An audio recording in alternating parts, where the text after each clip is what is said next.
സ്വാതന്ത്ര്യം അർദ്ധരാത്രിയിൽ. മോഹൻദാസ് കരംചന്ദ് ഗാന്ധി. ആരായിരുന്നു ഗാന്ധി? ഇന്ത്യൻ സ്വാതന്ത്ര്യസമരം നയിച്ച കർമ്മയോഗി. തൻ്റെ ശരീരത്തെയും മനസ്സിനെയും ജീവിതകാലം മുഴുവൻ പരീക്ഷിച്ച യോഗി. താൻ അടിയുറച്ചു വിശ്വസിച്ച അഹിംസ എന്ന സിദ്ധാന്തം ലോകസമാധാനത്തിന് അടിത്തറയാണെന്ന് ലോകത്തെ ബോധ്യപ്പെടുത്താൻ ശ്രമിച്ച മനുഷ്യൻ. അപ്പോഴും യന്ത്രത്തോക്കുകൾക്ക് മുമ്പിൽ അഹിംസ പരാജയപ്പെടുമെന്ന് മറുപടി നൽകിയ വിമർശന ബുദ്ധിജീവികൾ. ഇന്ത്യ സ്വാതന്ത്ര്യം നേടി കാലം പിന്നിടുമ്പോഴും ഒരു ചോദ്യം ബാക്കി: ആരായിരുന്നു ഗാന്ധി? ഡൗണിംഗ് സ്ട്രീറ്റിൽ നിന്നും 6000 നാഴിക ദൂരെ ബംഗാൾ ഉൾക്കടലിനു മേലെയായി ഗംഗാനദീതടത്തിലെ ഒരു ഗ്രാമത്തിൽ ഒരു കർഷകൻ്റെ കുടിലിൽ മണ്ണുമെഴുകിയ നിലത്ത് പ്രായം ചെന്ന ഒരാൾ നീണ്ടു നിവർന്നു കിടന്നിരുന്നു. ഉച്ചയ്ക്ക് കൃത്യം 12 മണിയായിരുന്നു അപ്പോൾ.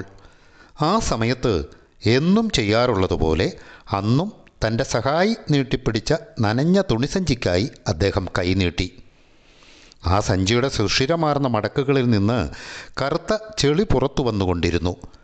വൃദ്ധൻ ശ്രദ്ധാപൂർവം ആ സഞ്ചി തൻ്റെ ഉദരത്തിന്മേൽ അമർത്തി കുറേ കൂടി ചെറിയ രണ്ടാമതൊരു സഞ്ചി എടുത്ത് അദ്ദേഹം തലയിലും പറ്റിച്ചു വെച്ചു. അദ്ദേഹം ആ നിലത്തങ്ങനെ കിടക്കുമ്പോൾ ദുർബലനായ ചെറിയൊരു ജീവിയാണെന്നേ തോന്നൂ. പക്ഷേ അതൊരു തെറ്റിദ്ധാരണയാണ്.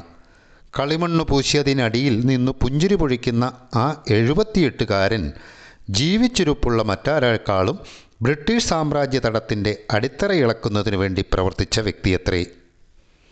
ഇന്ത്യക്ക് സ്വാതന്ത്ര്യം നൽകാനുള്ള മാർഗം കണ്ടെത്തുന്നതിന് വേണ്ടി വിക്ടോറിയ രാജ്ഞിയുടെ കൊച്ചുപുത്രനെ ന്യൂഡൽഹിയിലേക്ക് അയക്കാൻ ബ്രിട്ടീഷ് പ്രധാനമന്ത്രി നിർബന്ധിതനായതിന് കാരണക്കാരൻ അദ്ദേഹമാണ്. മോഹൻദാസ് കരംചന്ദ് ഗാന്ധി അസാധാരണനായ ഒരു വിപ്ലവകാരിയായിരുന്നു. ലോകത്തിലെ അനന്യസാധാരണമായ വിമോചന പ്രസ്ഥാനത്തിൻ്റെ സൗമ്യനായ പ്രവാചകൻ. ഭക്ഷണം കഴിക്കുമ്പോൾ മാത്രം ഉപയോഗിക്കുന്ന ശ്രദ്ധാപൂർവം കഴുകി വെളുപ്പിച്ച കൃത്രിമ ദന്തങ്ങളും ലോകത്തെ നോക്കിക്കാണാൻ പതിവായി തന്നെ സഹായിക്കുന്ന കണ്ണടയും അദ്ദേഹത്തിനടുത്തുണ്ടായിരുന്നു. കഷ്ടിച്ച് 5 അടി ഉയരവും 114 റാത്തൽ തൂക്കവുമുള്ള ചെറിയ മനുഷ്യൻ. തൻ്റെ അംഗങ്ങളുടെ വളർച്ചയോടൊപ്പം ശരീരം വളർന്നിട്ടില്ലാത്ത ബാലൻ്റേതുപോലെയായിരുന്നു അദ്ദേഹത്തിൻ്റെ കൈകളും കാലുകളും. അസുന്ദരമായൊരു മുഖമാണ് പ്രകൃതി ഗാന്ധിക്ക് നൽകിയത്. വലിപ്പം കൂടിയ ശിരസിൽ നിന്ന് പഞ്ചസാരപാത്രത്തിൻ്റെ പിടി പോലെ അദ്ദേഹത്തിൻ്റെ കാതുകൾ തള്ളി നിന്നു. രോമം കുറഞ്ഞ വെളുത്ത മീശയ്ക്കുമേലെ ഭാരമുള്ള ഒരു കൊക്കുപോലെ തടിച്ചു തിളങ്ങുന്ന നാസാരന്ധ്രങ്ങളോടുകൂടിയ മൂക്ക്. കൃത്രിമ ദന്തങ്ങൾ ഉപയോഗിക്കാത്തപ്പോൾ പല്ലില്ലാത്ത മോണയ്ക്ക് മേലെ ആ വലിയ ചുണ്ടുകൾ ഒട്ടിക്കിടന്നു. എങ്കിലും ഗാന്ധിയുടെ വദനത്തിൽ നിന്ന് ഒരു പ്രത്യേക സൗന്ദര്യം പ്രസരിച്ചിരുന്നു. ഒരു മാന്ത്രിക വിളക്ക് മാറി മാറി സൃഷ്ടിക്കുന്ന വർണ്ണമാതൃകകളെന്ന പോലെ സ്വത്വരം മാറിവരുന്ന തൻ്റെ ഭാവങ്ങളെയും കുസൃതിച്ചിരിയെയും പ്രതിഫലിപ്പിക്കുന്നതായിരുന്നു അദ്ദേഹത്തിൻ്റെ മുഖം. അക്രമാസക്തമായൊരു നൂറ്റാണ്ടിന് പുതിയൊരു മാർഗം ഗാന്ധി കാട്ടിക്കൊടുത്തു: അഹിംസാ സിദ്ധാന്തം. ഇന്ത്യ ഉപഭൂഖണ്ഡത്തിൽ നിന്നും ബ്രിട്ടനെ ആട്ടിയോടിക്കുന്നതിന് വേണ്ടി ജനങ്ങളെ അണിനിരത്താൻ അദ്ദേഹം ഉപയോഗിച്ചത് അതാണ്. സായുധ കലാപത്തിന് പകരം ധാർമ്മികമായ സമരം, യന്ത്രത്തോക്കുകൾക്ക് പകരം പ്രാർത്ഥന, ഭീകരമായ ബോംബുകളുടെ ശബ്ദകോലാഹലത്തിൻ്റെ സ്ഥാനത്ത് അവജ്ഞാപൂർണമായ നിശബ്ദത. രാഷ്ട്രീയ വിടുവായന്മാരുടെ നാവിട്ടടിയും സ്വേച്ഛാധിപതിമാരുടെ അട്ടഹാസങ്ങളും പശ്ചിമ യൂറോപ്പിൽ പ്രതിധ്വനിച്ചു നിൽക്കെ ഗാന്ധി ലോകത്തിലെ ഏറ്റവും ജനസാന്ദ്രമായ മേഖലയിലെ ജനലക്ഷങ്ങളെ ശബ്ദമുയർത്താതെ തന്നെ ഇളക്കിമറിച്ചു. അനുയായികളെ തൻ്റെ കൊടിക്കീഴിൽ അണിനിരത്തുമ്പോൾ അധികാരത്തിൻ്റെയോ ഭാഗ്യത്തിൻ്റെയോ വാഗ്ദാനമൊന്നും അദ്ദേഹം നൽകിയില്ല. മറിച്ച് അദ്ദേഹം അവർക്ക് മുന്നറിയിപ്പ് നൽകി: എൻ്റെ സംഘത്തിൽ ചേരുമ്പോൾ വെറും നിലത്ത് കിടന്നുറങ്ങാനും പരുക്കൻ തുണികൾ ധരിക്കാനും ഏതു നേരത്തും ഉറക്കമുപേക്ഷിക്കാനും മടുപ്പുണ്ടാക്കുന്ന സാധാരണ ഭക്ഷണം കഴിക്കാനും സ്വന്തം കക്കൂസ് സ്വയം വൃത്തിയാക്കാൻ പോലും തയ്യാറായിരിക്കണം. നിറപ്പ് കിട്ടാർന്ന യൂണിഫോറങ്ങൾക്കും തിങ്ങിത്തൂങ്ങുന്ന മെഡലുകൾക്കും പകരം അദ്ദേഹം തൻ്റെ അനുയായികളെ പരുക്കനും നാടനുമായ പരുത്തിത്തുണി ധരിപ്പിച്ചു. എന്നാൽ യൂറോപ്പിലെ സ്വേച്ഛാധിപതിമാരുടെ തവിട്ട് നിറത്തിലുള്ളതോ കറുത്തതോ ആയ ഷർട്ടുകൾ സാധിച്ചതുപോലെ തന്നെ ഈ വേഷവിധാനവും അത് ധരിക്കുന്നവരെ പെട്ടെന്ന് തിരിച്ചറിയാനും ഫലപ്രദമാം വിധം ഒന്നിച്ചു ചേർക്കാനും സഹായകമായി. തൻ്റെ അനുയായികളുമായി ആശയവിനിമയം നടത്താനുള്ള അദ്ദേഹത്തിൻ്റെ ഉപാധികൾ പ്രാകൃതമായിരുന്നു. എഴുത്തുകുത്തുകൾ മിക്കവാറും സ്വന്തം കൈപ്പടയിൽ തന്നെ അദ്ദേഹം നടത്തി. തൻ്റെ ശിഷ്യരെയും പ്രാർത്ഥനായോഗങ്ങളെയും കോൺഗ്രസ് പാർട്ടി പ്രവർത്തകരുടെ സംഘങ്ങളെയും അഭിസംബോധന ചെയ്തു സംസാരിച്ചു. വായാടിത്തത്തിൻ്റെയോ ആദർശപരമായ സമ്മർദ്ദത്തിൻ്റെയോ അടിസ്ഥാനത്തിൽ ജനസാമാന്യത്തെ പാകപ്പെടുത്തിയെടുക്കാനുള്ള തന്ത്രങ്ങളൊന്നും അദ്ദേഹം ഉപയോഗിച്ചില്ല. എങ്കിലും ആധുനിക വാർത്താവിനിമയോ ഉപാധികളൊന്നുമില്ലാതിരുന്ന ഒരു രാഷ്ട്രത്തിൽ അദ്ദേഹത്തിൻ്റെ സന്ദേശം ആഴത്തിലിറങ്ങിച്ചെന്നു. ഇന്ത്യയുടെ ആത്മാവിനോട് നേരിട്ട് സംസാരിക്കാനുള്ള പ്രത്യേക ശക്തിവിശേഷം അദ്ദേഹത്തിനുണ്ടായിരുന്നു. തികച്ചും പുതുമയുള്ളതായിരുന്നു അദ്ദേഹത്തിൻ്റെ രീതികൾ. വിരോധാഭാസമെന്ന് പറയട്ടെ, തുടർച്ചയായി ക്ഷാമത്തെ അഭിമുഖീകരിക്കുന്നതും നൂറ്റാണ്ടുകളായി വിശപ്പ് ഒരു ശാപമെന്നോണം നിലനിൽക്കുന്നതുമായ ഒരു നാട്ടിൽ ഗാന്ധി പ്രയോഗിച്ച ഏറ്റവും ആപൽക്കരമായ ആയുധം സ്വയം ഭക്ഷണം ഉപേക്ഷിക്കുക എന്ന ലളിതമായ നടപടിയായിരുന്നു നിരാഹാരവ്രതം. സോഡാക്കാരം ചേർത്ത വെള്ളം മൊത്തിക്കുടിച്ചുകൊണ്ടാണ് അദ്ദേഹം ഗ്രേറ്റ് ബ്രിട്ടൻ്റെ ഗർവഭംഗം സാധിച്ചത്. എപ്പോഴും ദൈവത്തെപ്പറ്റിയുള്ള ചിന്തയിൽ മുഴുകിയിരുന്ന ഇന്ത്യ അദ്ദേഹത്തിൻ്റെ മെലിഞ്ഞ ആകാരത്തിലും നീക്കങ്ങളുടെ നൈസർഗിക പ്രഭാവത്തിലും ഒരു മഹാത്മാവിൻ്റെ വാഗ്ദാനം ദർശിച്ചു. അതുകൊണ്ട് തന്നെ അദ്ദേഹം നയിച്ച വഴിയെ ഇന്ത്യ നീങ്ങി. തൻ്റെ നൂറ്റാണ്ടിലെ അത്യുജ്വലമായ വ്യക്തികളിൽ ഒരാളായിരുന്നു അദ്ദേഹമെന്നത് അവിതർക്കിതമാണ്. അനുയായികളെ സംബന്ധിച്ചിടത്തോളം ഒരു ഋഷിവര്യനായിരുന്നു അദ്ദേഹം. ബ്രിട്ടീഷ് ഉദ്യോഗസ്ഥ മേധാവികളുടെ ദൃഷ്ടിയിലാകട്ടെ തങ്ങൾക്ക് കെട്ടുകിട്ടാനുള്ള സമയം ത്വരിതപ്പെടുത്തിയ ഗാന്ധി കൗശലക്കാരനായ ഒരു രാഷ്ട്രീയക്കാരനായിരുന്നു. തൻ്റെ അഹിംസാത്മകമായ കുരിശുയുദ്ധം എപ്പോഴും അക്രമത്തിൽ അവസാനിപ്പിക്കുകയും മരണം വരെ നിരാഹാരവ്രതം മൃത്യുവിൻ്റെ വാതിൽക്കലെത്തുമ്പോൾ നിർത്തുകയും ചെയ്യുന്ന കപടദേവദൂതൻ. ആർദ്രഹൃദയനായ വേവൽ പോലും ദ്രോഹബുദ്ധിയും കൗശലക്കാരനും ധിക്കാരിയും മറ്റുള്ളവരുടെ മേൽ സ്വന്തം അഭിപ്രായം അടിച്ചേൽപ്പിക്കുന്നവനും ഇരട്ട നാവുള്ളവനുമായ കിഴവൻ രാഷ്ട്രീയക്കാരനെന്ന് ഗാന്ധിയെ വിശേഷിപ്പിച്ചു. അദ്ദേഹത്തിൽ സ്വാത്വികാംശം വളരെ കുറച്ചേ ഉള്ളൂ എന്ന് വേവൽ അഭിപ്രായപ്പെട്ടു. ഗാന്ധിയുമായി കൂടിയാലോചന നടത്തിയ ഇംഗ്ലീഷുകാരിൽ വളരെ കുറച്ചുപേർ മാത്രമേ അദ്ദേഹത്തെ ഇഷ്ടപ്പെട്ടുള്ളൂ. അതിലും കുറച്ചു പേർക്ക് മാത്രമേ അദ്ദേഹത്തെ അറിയാൻ കഴിഞ്ഞുള്ളൂ. അവരുടെ അമ്പരപ്പ് മനസ്സിലാക്കാവുന്നതേ ഉള്ളൂ താനും. മഹത്തായ ധാർമ്മിക പ്രമാണങ്ങളുടെയും ബോധ്യപ്പെടുത്താനാവാത്ത കിറുക്കുകളുടെയും അസാധാരണ സമ്മേളനമായിരുന്നു അദ്ദേഹം. ഗൗരവപൂർണമായ രാഷ്ട്രീയ ചർച്ചകൾ ഇടയ്ക്ക് വെച്ച് നിർത്തി ലൈംഗിക സംയമനത്തെയും ഉപ്പിട്ട വെള്ളം കൊണ്ട് നിത്യേന ഉദരശുദ്ധീകരണം നടത്തേണ്ടതിനെയും പറ്റി പ്രഭാഷണം നടത്താൻ അദ്ദേഹത്തിനൊരു ബുദ്ധിമുട്ടുമില്ലായിരുന്നു. ഗാന്ധി എവിടെയാണോ അവിടെയാണ് ഇന്ത്യയുടെ തലസ്ഥാനമെന്നാണ് പറയുക. ഈ നവവത്സര ദിനത്തിൽ ഇന്ത്യയുടെ തലസ്ഥാനം ശ്രീരാംപൂർ എന്ന കൊച്ചു ഗ്രാമമായിരുന്നു. ഏറ്റവും അടുത്ത ടെലഫോൺ കമ്പി സൗകര്യമുള്ള സ്ഥലത്തേക്ക് 30 മൈൽ കാൽനടയായി മാത്രം ചെന്നെത്താവുന്നതും റേഡിയോയോ വിദ്യുച്ഛക്തിയോ പൈപ്പ് ജലമോ ഇല്ലാത്തതുമായ ആ കുഗ്രാമത്തിൽ തൻ്റെ കളിമൺ പശച്ചാർത്തുമായി കിടന്നാണ് അന്ന് ഒരു വിസ്തൃത ഭൂഖണ്ഡത്തിന്മേൽ ഗാന്ധി തൻ്റെ അധികാരം ചെലുത്തിയിരുന്നത്. ചെന്നെത്താൻ ഏറ്റവുമധികം വിഷമം പിടിച്ച ഇന്ത്യയിലെ പ്രദേശങ്ങളിലൊന്നായിരുന്നു ഗംഗ, ബ്രഹ്മപുത്ര എന്നീ നദികൾ സൃഷ്ടിച്ച തുരുത്തുകളുണ്ടാക്കിയ കൊച്ചു ദ്വീപസമൂഹങ്ങൾ ഉൾപ്പെട്ട നവഖാലി മേഖലയിലെ ശ്രീരാംപൂർ.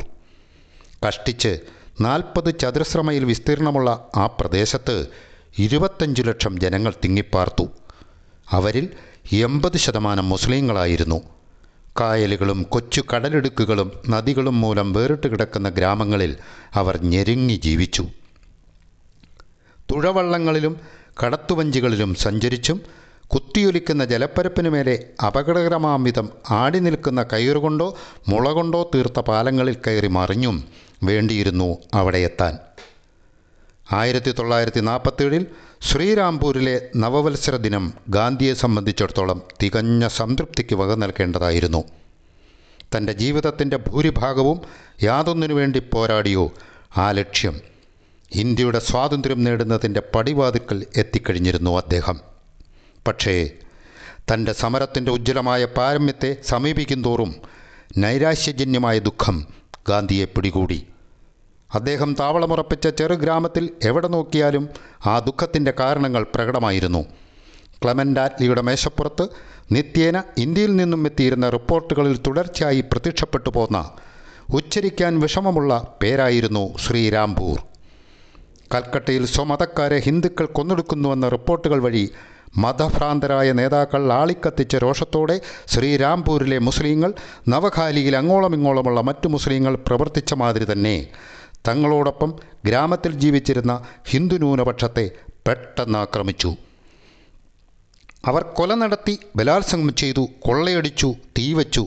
അയൽക്കാരെ കൊണ്ട് അവർ വിശുദ്ധമായി കരുതിയ പശുവിൻ്റെ മാംസം തീറ്റിച്ചു. പ്രാണരക്ഷാർത്ഥം നെൽവയലുകളിലൂടെ പരക്കം പായാൻ അവരെ നിർബന്ധിച്ചു. ശ്രീരാംപൂരിലെ കുടിലുകളിൽ പകുതിയും തീവച്ച് നശിപ്പിച്ചു. ഗാന്ധി താമസിക്കുന്ന കൂര പോലും ഭാഗികമായി കത്തിനശിച്ചതായിരുന്നു.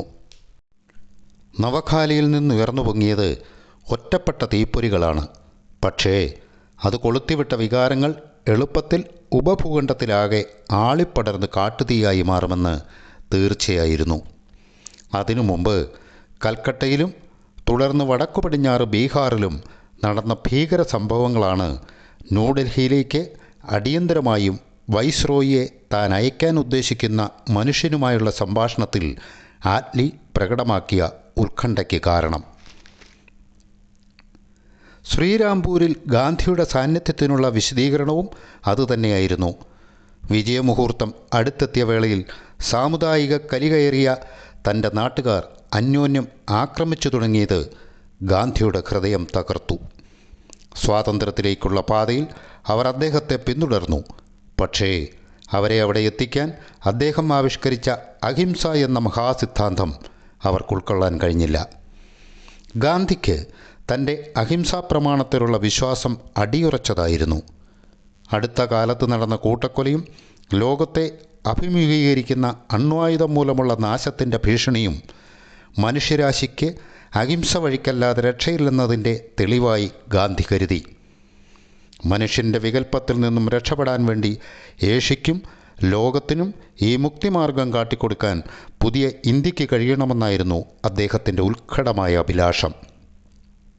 താൻ ജീവിതത്തിൽ പ്രയോഗിക്കുകയും സ്വാതന്ത്ര്യത്തിലേക്ക് നയിക്കാൻ ഉപയോഗിക്കുകയും ചെയ്ത പ്രമാണങ്ങൾ തൻ്റെ ജനങ്ങൾ തന്നെ തള്ളിക്കളഞ്ഞാൽ ഗാന്ധിയുടെ പ്രത്യാശകളിൽ എന്താണ് അവശേഷിക്കുക? സ്വാതന്ത്ര്യത്തെ വിലകെട്ട വിജയമാക്കി മാറ്റുന്ന ദുരന്തമായിരിക്കും അത്. ഗാന്ധിജിയെ സംബന്ധിച്ചിടത്തോളം മറ്റൊരു ദുരന്തത്തിൻ്റെ ഭീഷണിയും ഉയർന്നിരുന്നു.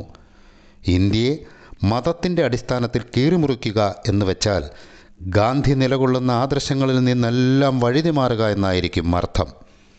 ഇന്ത്യയിലെ മുസ്ലിം രാഷ്ട്രീയ നേതാക്കൾ ആവശ്യപ്പെട്ട പോലെയും ഇപ്പോൾ ബ്രിട്ടീഷ് ഭരണാധികാരികളിൽ പലരും അംഗീകരിക്കാൻ സന്നദ്ധത പ്രകടിപ്പിച്ചിട്ടുള്ളതുപോലെയും തൻ്റെ പ്രിയപ്പെട്ട മാതൃഭൂമിയെ വിഭജിക്കുന്നതിനെ ഗാന്ധി സർവാത്മന എതിർത്തു. ഗാന്ധിയെ സംബന്ധിച്ചിടത്തോളം ഇന്ത്യയിലെ ജനങ്ങളും മതവിശ്വാസങ്ങളും ഒരു പൗരസ്ത്യ പരവതാനിയിലെ വർണ്ണരേഖകൾ പോലെ അവിഭാജ്യമാം വിധം കൂട്ടിനെയ്തവയായിരുന്നു. ഇന്ത്യയെ വെട്ടിമുറിക്കുന്നതിന് മുമ്പ് നിങ്ങൾക്കെൻ്റെ ശരീരം വെട്ടിമുറിക്കേണ്ടി വരും, അദ്ദേഹം ആവർത്തിച്ചാവർത്തിച്ച് പ്രഖ്യാപനം ചെയ്തു. തൻ്റെ വിശ്വാസ പ്രമാണത്തിൻ്റെ ബലം പരിശോധിക്കുന്നതിനും ഈ രോഗം ഇന്ത്യയെ മുഴുവൻ വിഴുങ്ങുന്നത് തടയാനൊരു മാർഗം കണ്ടുപിടിക്കുന്നതിനുമാണ് അദ്ദേഹം നാശഗ്രസ്തമായ ശ്രീരാംപൂർ ഗ്രാമത്തിൽ വന്നത്. ഈ ഘോരാന്ധകാരത്തിൽ ഒരു വെളിച്ചവും ഞാൻ കാണുന്നില്ല. ഇന്ത്യയിലെ ഹിന്ദുക്കളും മുസ്ലിങ്ങളുമായ ജനവിഭാഗങ്ങൾക്കിടയിൽ ആദ്യത്തെ വർഗീയ ലഹളകൾ അഗാധ ഗർത്തങ്ങൾ സൃഷ്ടിച്ചപ്പോൾ തന്നെ തീവ്രമായ മനോവ്യഥയോടെ ഗാന്ധി വിലപിച്ചു. ഞാൻ ആണയിട്ട് ഉയർത്തിക്കാട്ടുന്നതും കഴിഞ്ഞ 50 കൊല്ലക്കാലം എന്നെ നിലനിർത്തിപ്പോന്നതുമായ സത്യവും അഹിംസയും അവയ്ക്കുണ്ടെന്ന് സ്ഥാപിക്കാൻ ഞാൻ ശ്രമിക്കുന്ന ഗുണവിശേഷങ്ങൾ പ്രകടമാക്കുന്നതിൽ പരാജയപ്പെടുന്നത് പോലെ തോന്നുന്നു. തൻ്റെ അനുയായികളോട് അദ്ദേഹം പറഞ്ഞു, ഞാനിവിടെ വന്നത് ഒരു പുതിയ പ്രവർത്തനശൈലി കണ്ടെത്താനും എന്നെ നിലനിർത്തുകയും എൻ്റെ ജീവിതം അർത്ഥപൂർണമാക്കുകയും ചെയ്ത സിദ്ധാന്തത്തിൻ്റെ കെട്ടുറപ്പ് പരിശോധിക്കാനുമാണ്. ദിവസങ്ങളോളം ആ ഗ്രാമത്തിൽ ഗാന്ധി അലഞ്ഞു നടന്നു. ഗ്രാമവാസികളോട് സംസാരിച്ചും ധ്യാനനിരതനായും കഴിച്ചുകൂട്ടിയ അദ്ദേഹം പ്രതിസന്ധികളിൽ പലപ്പോഴും തൻ്റെ പാതയിൽ പ്രകാശം ചൊരിയാറുള്ള ആത്മാവിൻ്റെ സ്വരം നൽകുന്ന ഉപദേശം കാത്തിരിക്കുകയായിരുന്നു. ഈ അടുത്ത കാലത്തായി അദ്ദേഹം കൗതുകകരമായ ഒരു പുതിയ ജോലിയിൽ കൂടുതൽ സമയം ചെലവഴിച്ചു വരുന്നതായി അദ്ദേഹത്തിൻ്റെ അനുചരന്മാർ കണ്ടു. ഗ്രാമത്തിൽ ഉടനീളമുള്ള ദ്രവിച്ചതും വഴുപ്പ് പിടിച്ചതുമായ തടിപ്പാലങ്ങൾ കയറിയിറങ്ങി പരിശീലിക്കുകയായിരുന്നു ഗാന്ധി. അന്നത്തെ തൻ്റെ കളിമണ്ണ് പൊതിയൽ അവസാനിച്ചപ്പോൾ തൻ്റെ കുടിലിലേക്ക് അനുയായികളെയെല്ലാം ഗാന്ധി വിളിച്ചു വരുത്തി. അവസാനം അദ്ദേഹം ആത്മാവിൻ്റെ ആജ്ഞ കേട്ടുകഴിഞ്ഞിരുന്നു. ഒരു കാലത്ത് പൗരാണിക ഹിന്ദു സന്യാസിമാർ നഗ്നപാതരായി തങ്ങളുടെ ഭൂഖണ്ഡങ്ങളിലെ പുണ്യക്ഷേത്രങ്ങളിൽ അങ്ങോളം ഇങ്ങോളം തീർത്ഥയാത്ര നടത്തിയതുപോലെ താനും നവഖാലിയിലെ വെറുപ്പ് കൊണ്ടുവരേണ്ട ഗ്രാമങ്ങളിൽ പ്രായശ്ചിത്തമെന്ന നിലയ്ക്കുള്ള തീർത്ഥയാത്രയ്ക്ക് പുറപ്പെടുകയാണ്. അങ്ങനെ അടുത്ത ആഴ്ചക്കാലം പശ്ചാത്താപ സൂചകമായി നഗ്നപാദങ്ങളുമായി 116 മൈൽ നടന്ന് താൻ നവഖാലിയിലെ 47 ഗ്രാമങ്ങൾ സന്ദർശിക്കും. ഒരു ഹിന്ദുവായ അദ്ദേഹം രോഷാകുലരായ മുസ്ലിങ്ങൾക്കിടയിലേക്ക് കടന്നു ചെല്ലും. ഗ്രാമങ്ങളിൽ നിന്നും ഗ്രാമങ്ങളിലേക്ക്, കുടിലിൽ നിന്നും കുടിലിലേക്ക് നീങ്ങും. തൻ്റെ സാന്നിധ്യത്തിൻ്റെ ഔഷധി പുരട്ടി നവഖാലിയിലെ തകർന്ന സമാധാനം പുനഃസ്ഥാപിക്കാൻ ശ്രമിക്കും. ഇത് പ്രായശ്ചിത്തത്തിനു വേണ്ടിയുള്ള തീർത്ഥാടനമായതിനാൽ തനിക്ക് കൂട്ടായി ദൈവം മാത്രം മതിയെന്ന് അദ്ദേഹം വിധിച്ചു. അനുയായികളിൽ 4 പേർ മാത്രമാണ് തന്നെ അനുഗമിക്കുക. തങ്ങൾ സന്ദർശിക്കുന്ന ഗ്രാമങ്ങളിലെ ജനങ്ങൾ ദാനമായി നൽകുന്നതുകൊണ്ട് വേണം അവർ ജീവിക്കാൻ. ഡൽഹിയിലെ അവസാനിക്കാത്ത വാദപ്രതിവാദങ്ങളിൽ കോൺഗ്രസ് പാർട്ടിയുടെയും മുസ്ലിം ലീഗിൻ്റെയും നേതാക്കൾ ഇന്ത്യയുടെ ഭാവിയെ ചൊല്ലി കടിപിടി കൂടട്ടെ. മുമ്പെന്നുമെന്ന പോലെ ഇപ്പോഴും ഇന്ത്യയുടെ പ്രശ്നങ്ങൾക്കുള്ള പരിഹാരം കണ്ടെത്തണമെങ്കിൽ ഗ്രാമങ്ങളിൽ ചെന്നേ പറ്റൂ. ഇത് തൻ്റെ അവസാനത്തേതും ഏറ്റവും മഹത്വമായ പരീക്ഷണമായിരിക്കുമെന്ന് ഗാന്ധി പറഞ്ഞു. രക്തത്തിൻ്റെയും പകയുടെയും ശാപഗ്രസ്തമായ ഗ്രാമങ്ങളിൽ നല്ല അയൽപക്ക ബന്ധത്തിൻ്റെ ദീപം കൊളുത്താൻ തനിക്ക് കഴിഞ്ഞാൽ ആ മാതൃക രാഷ്ട്രത്തെ മുഴുവൻ ആവേശം കൊള്ളിച്ചേക്കും. ഇവിടെ ഈ നവഖാലിയിൽ വെച്ച് അഹിംസയുടെ പന്തം വീണ്ടും ജ്വലിപ്പിക്കാനും ഇന്ത്യയെ ബാധിച്ച വർഗീയ കലാപത്തിൻ്റെ ദുർഭൂതത്തെ ആവാഹിച്ച് ഒഴിപ്പിക്കാനും തനിക്ക് കഴിയുമാറാകണമേ എന്ന് ഗാന്ധി പ്രാർത്ഥിച്ചു. അദ്ദേഹത്തിൻ്റെ സംഘം വെളുപ്പിന് യാത്ര തിരിച്ചു. ഗാന്ധിയുടെ സുന്ദരിയും 19കാരിയുമായ സഹോദര പൗത്രി മനു അദ്ദേഹത്തിന് വേണ്ട സാധനങ്ങളെല്ലാം ഒരു പരുക്കൻ തുണിസഞ്ചിയിൽ സംഭരിച്ചിരുന്നു. ഒരു പേനയും കടലാസും സൂചിയും നൂലും അദ്ദേഹത്തിൻ്റെ 3 ഗുരുക്കന്മാരും. തിന്മ കേൾക്കാതെയും കാണാതെയും പറയാതെയും വർത്തിക്കുന്ന 3 കുരങ്ങന്മാരുടെ ദന്തനിർമ്മിതമായ കൊച്ചു പ്രതിമകളായിരുന്നു ഈ ഗുരുക്കന്മാർ. അക്രമത്തിൻ്റെ കാട്ടിലേക്ക് കടന്നു ചെല്ലുന്ന ആ മനുഷ്യൻ്റെ സമഗ്ര വീക്ഷണത്തെ പ്രതിഫലിപ്പിക്കുന്ന ഗ്രന്ഥങ്ങളും അവൾ ഒരു സഞ്ചിയിൽ എടുത്തുവെച്ചു. ഭഗവത്ഗീത, ഖുറാൻ, യേശുവിൻ്റെ മാർഗവും പ്രമാണങ്ങളും, ജൂതചിന്തയെക്കുറിച്ചുള്ള ഒരു ഗ്രന്ഥവും. ഗാന്ധിയുടെ നേതൃത്വത്തിൽ ആ കൊച്ചു സംഘം മൺപാതകളിലൂടെ കുളങ്ങളും വെറ്റിലത്തോട്ടങ്ങളും തെങ്ങിൻ തോപ്പുകളും പിന്നിട്ട് അകലെയുള്ള നെൽവയലുകളെ നോക്കി നടന്നു നീങ്ങി. ഒരു നഷ്ടപ്പെട്ട സ്വപ്നത്തെയും തേടി തൻ്റെ മുളങ്കമ്പിലൂന്നി നടന്നു പോകുന്ന 77കാരനായ കുനിഞ്ഞ മനുഷ്യൻ്റെ അവസാന ദർശനത്തിനായി ശ്രീരാംപൂർ ഗ്രാമവാസികൾ വഴിവക്കിൽ ഓടിയെത്തി. കൊയ്ത്ത് കഴിഞ്ഞ പാടത്തിനപ്പുറത്ത് ഗാന്ധിയും സംഘവും കണ്ണിൽ നിന്ന് മറഞ്ഞുകൊണ്ടിരിക്കെ രവീന്ദ്രനാഥ ടാഗോറിൻ്റെ മഹത്തായ കവിതകളിലൊന്നിൻ്റെ ഗാനാത്മകമായ ഇരടികൾ ഗാന്ധി പാടുന്നത് ഗ്രാമവാസികൾ കേട്ടു. ആ വൃദ്ധ നേതാവിന് ഇഷ്ടപ്പെട്ട ഗാനങ്ങളിലൊന്നായിരുന്നു അത്. അദ്ദേഹം പൂർണ്ണമായി മറഞ്ഞപ്പോഴും ആ ഉച്ചത്തിലുള്ള പരുത്ത സ്വരം നെൽവയലുകൾക്കക്കരെ നിന്ന് ഒഴുകി വന്നിരുന്നു. അദ്ദേഹം പാടി: നിന്റെ വിളിക്ക് അവർ മറുപടി നൽകുന്നില്ലെങ്കിൽ ഒറ്റയ്ക്ക് നടക്കുക, ഒറ്റയ്ക്ക് നടക്കുക. നിന്റെ വിളിക്കവർ മറുപടി നൽകുന്നില്ലെങ്കിൽ ഒറ്റയ്ക്ക് നടക്കുക, ഒറ്റയ്ക്ക് നടക്കുക.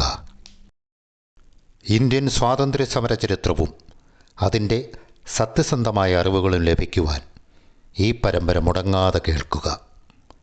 നമ്മൾ കേട്ടതിനപ്പുറം സത്യങ്ങൾ മറഞ്ഞു നിൽക്കുന്നു. ഈ പരമ്പര ഇഷ്ടപ്പെട്ടുവെങ്കിൽ ലൈക്ക് ചെയ്യുക, ഷെയർ ചെയ്യുക, സബ്സ്ക്രൈബ് ചെയ്യുക. നന്ദി.